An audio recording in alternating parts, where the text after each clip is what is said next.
Welcome back to the channel guys. आज की video में हम लोग बात करने वाले हैं नीरव मोदी स्कैम के बारे में। अब ये स्कैम हुआ था पीएनबी बैंक के मुंबई के ब्रैडी हाउस ब्रांच में। ये 11,000 करोड़ रुपए का स्कैम था। एंड इस फ्रॉड में जिस फाइनेंशियल इंस्ट्रूमेंट का यूज करा गया था ना, उसे बायर्स क्रेडिट बोलते हैं, या फिर दूसरे ही टर्म्स में इसको आप इंपोर्ट एक्सपोर्ट समझ सकते हैं। अब इसमें बेसिकली होता क्या है कि अगर जैसे कि मैं एक इम्पोर्टर हूँ एंड मेरे को कुछ चीज बाहर से मंगवानी है, बट उसके लिए काफी ज्यादा पैसे देने पड़ेंगे। एंड एज अ बिजनेसमैन मैं अपने फ्री कैश को तो अपने बिजनेस के पूरी इन्वेंट्री में तो नहीं फंसाऊंगा, इसके लिए मैं यूज करूंगा बैंक का। तो बैंक में काफी सारे तरीके होते हैं आपके बिजनेस के लिए फंडिंग करने के लिए, या तो वो लोन के थ्रू हो सकता है, ओवरड्राफ्ट के थ्रू हो सकता है, या फिर काफी सारे स्कीम्स होते हैं बैंक के। तो ऐसी एक स्कीम होती है बायर्स क्रेडिट, जिसमें बेसिकली एक लेटर ऑफ अंडरस्टैंडिंग होती है जो कि अपना डोमेस्टिक बैंक लेता है फॉरेन बैंक के लिए, जिसमें बेसिकली डोमेस्टिक बैंक सारे वेरिफिकेशन सारे चेक्स करता है आपके बैकग्राउंड के, आपके फाइनेंशियल बैकग्राउंड के, एंड ये पता लगाता है कि आप क्रेडिट वर्दी हैं या नहीं है। उस बेसिस में एक लेटर ऑफ अंडरस्टैंडिंग इशू होती है जो कि फॉरेन बैंक को आप जाके दे सकते हैं, एंड फिर फॉरेन बैंक से आप लोन उठा सकते हैं, एंड फिर फॉरेन बैंक के पैसों से आप इंपोर्ट कर सकते हैं। अब ऐसी चीज आप डोमेस्टिक में डायरेक्टली जो बैंक कर रहा है उससे क्यों नहीं कर सकते? अब बेसिकली यहाँ पे ये होता है कि इंडिया में जो बैंक का इंटरेस्ट रेट होता है वो कई ज्यादा होता है, वहीं पे जो फॉरेन में इंटरेस्ट रेट होता है वो काफी कम होता है, जिस वजह से ज्यादातर बिजनेसमैन फॉरेन बैंक से फंडिंग लेते हैं। एंड वही चीज यहाँ पे भी हुई। नीरव मोदी ने बाहर के बैंक से फंडिंग ली, उसके लिए इन्होंने पीएनबी बैंक के मुंबई ब्रांच में, जो कि ब्रैडी हाउस ब्रांच था, वहां से एक लेटर ऑफ अंडरस्टैंडिंग को लिया, जिसमें बेसिकली इन्होंने अपने को गारंटीज रखवाई थी,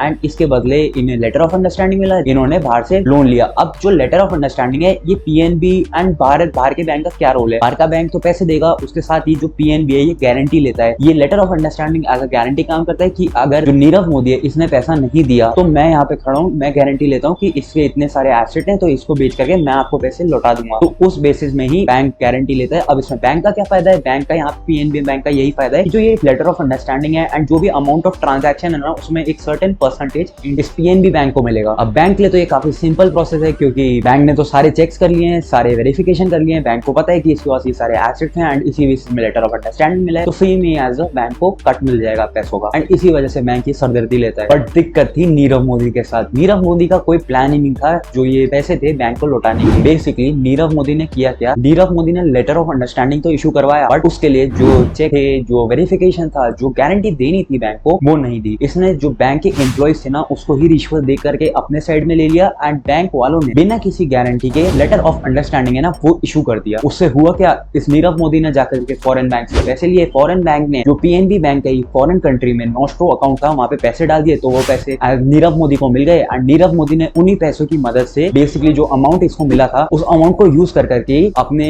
रॉ मटेरियल को बाय कर लिया। अब उसने बेसिकली रॉ मटेरियल को बाय कुछ नहीं करा था, उसका कोई प्लान ही नहीं था कुछ करने का। उस पैसे को उसने अपने शेल कंपनीज में घुमाया, उसने परचेसिंग ऐसे करी कि कोई 10 लाख रुपए की चीज है, उसे 50 लाख रुपए की चीज बना करके उसने जो पीएनबी का फॉरेन वाला नॉस्ट्रो अकाउंट है वहां से निकाल करके अपने ही शेल कंपनीज में घुमा दिया, एंड वो पैसा एक तरीके से अपने पास ले लिया। एंड ऐसी करके उसने काफी सारे पैसे घुमा दिए, जिसमें पीएनबी बैंक के करोड़ों रुपए लग गए। अब फॉरेन बैंक का तो कोई लेना देना नहीं है कि नीरव मोदी उस पैसे का करे क्या, बट वो उसका कुछ भी करे, फॉरेन बैंक को उससे मतलब नहीं है। फॉरेन बैंक को तो पीएनबी बैंक की गारंटी है कि पीएनबी बैंक अगर ये नीरव मोदी पैसा ना चुका हुआ है तो पीएनबी बैंक को चुकाई देगा, एंड ऐसा ही हुआ। नीरव मोदी ने इंटरेस्ट पेमेंट करने के टाइम पे कोई पेमेंट नहीं करा, एंड उस टाइम पे पीएनबी बैंक फंस गया, एंड जो लोन का अमाउंट था ना वो पीएनबी बैंक के सर पे चढ़ गया, एंड गारंटी तो कुछ थी नहीं। तो ऐसा कर करके ऑलमोस्ट 11,000 करोड़ रुपए का ये स्कैम हो गया। अब ये चीज बाहर कैसे आई? बेसिकली जैसे कि नीरव मोदी ने बैंक के एम्प्लॉइज को ही अपने साइड में कर रखा था, अपने टीम में कर रखा था, वो रिश्वत देता था। वैसे ही करके जब उनका एक एम्प्लॉय रिटायर हुआ, उसकी जगह नया ब्रांच मैनेजर आया, तो उसके पास नीरव मोदी के अगेन टीम गई कि अब हमें दोबारा से लोन की रिक्वायरमेंट है, हमें आप लेटर ऑफ अंडरस्टैंडिंग इशू कर दीजिए ताकि हम फॉरेन बैंक से पैसा उठा सके। तो उस टाइम पे उस ब्रांच मैनेजर ने बोला कि आप हमें सिक्योरिटी दे दीजिए, गारंटी दे दीजिए, एंड लेटर ऑफ अंडरस्टैंडिंग ले लीजिए।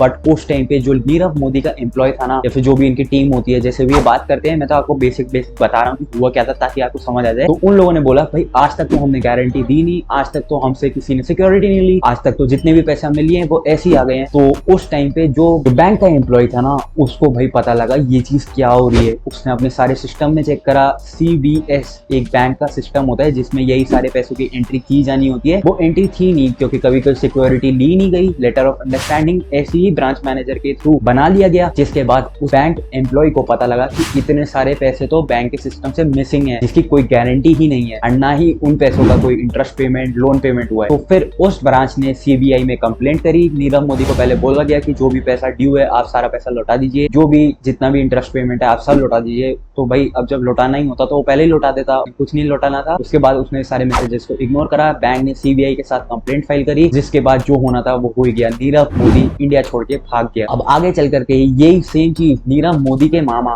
मेहुल चोकसी की कंपनी गीतांजलि ज्वेलर्स से भी पता लगी। एंड ये जो कंपनी थी ना, ये एक लिस्टेड थी जिसका शेयर प्राइस ऑलमोस्ट 64 रुपए पे चल रहा था। जब ये खबरें बाहर आई कि नीरव मोदी ने स्कैम करा है, पीएनबी बैंक का घोटाला हो चुका है, उस टाइम पे फिर इनका जो स्टॉक प्राइस था ना वो धीरे धीरे करके गिरा एंड फिर डीलिस्ट हो गया। अब at the end of the day हुआ क्या, नीरव मोदी अब कहाँ है? वेल, नीरव मोदी अभी यूके में है। वहाँ पे नीरव मोदी के खिलाफ एक्स्ट्राडिशन केस भी फाइल करा गया था, जिसमें इंडिया गवर्नमेंट जीत भी गई थी। बट स्टिल नीरव मोदी अभी तक इंडिया में नहीं आया है एंड ना ही जो पैसे उसने घुमाए थे यहाँ पे पीएनबी बैंक के वो कुछ वापस आए हैं। इसमें हुआ क्या, इसमें बैंक का एनपीए पड़ा। जो बैंक का एनपीए वो बेसिकली कौन देगा? बैंक तो सरकारी बैंक है, गवर्नमेंट देगी पैसा। अब गवर्नमेंट खुद थोड़ा ना पैसा देगी, गवर्नमेंट जो पैसा आपके पैसों से टैक्स से कलेक्ट करती है वही पैसा यूज करेगी। जहाँ वो पैसा आपके लिए यूज हो जाता, कहीं सड़कें बनती है अच्छी, कोई हॉस्पिटल बनते सरकारी, या फिर कुछ काम आता, वहीं पे ये सारा पैसा गया बैंक के एनपीएस को खत्म करने के लिए, इस चीज को राइट ऑफ करने के लिए एंड बैंक को दोबारा से रिकैपिटलाइज करने में चले गए पैसा। बैंक का जो कैपिटल बेस होता है, जिस बेसिस में ही बैंक लोन देता है, वो तो मेन पैसा से ही देता है ना लोन, तभी तो आगे बैंक जब भी काम करता है उस चीज में पैसा लग गया जो कि आपके वेलफेयर में यूज हो सकता था। तो ऐसे करके ही भाई ये हुआ Nirav Modi scam. And at the end of the day ना नीरव मोदी फंसा ना कोई फंसे तो सिर्फ पैसे जो कि टैक्स पेयर्स के पैसे थे। तो ये वीडियो कहीं भी पसंद आई हो, वीडियो से जरूर से लाइक करना, चैनल को कर देना सब्सक्राइब। मिलता हूँ बहुत जल्द एक और न्यू वीडियो के साथ, या तो किसी आईपीओ के साथ या फिर किसी स्कैम वीडियो के साथ। टिल देन मेरा नाम है पंकज एंड आप देख रहे हैं फाइनेंस विद पंकज। सब्सक्राइब कर देना एंड गाइस अपने फ्रेंड्स एंड फैमिली मेंबर्स के साथ भी मेरे चैनल को प्लीज शेयर कर देना, ताकि अपने सब्सक्राइबर्स थोड़े बढ़ पाए एंड ये कम्युनिटी थोड़ी सी बड़ी हो पाए। मिलता हूँ बहुत जल्द एक और न्यू वीडियो के साथ।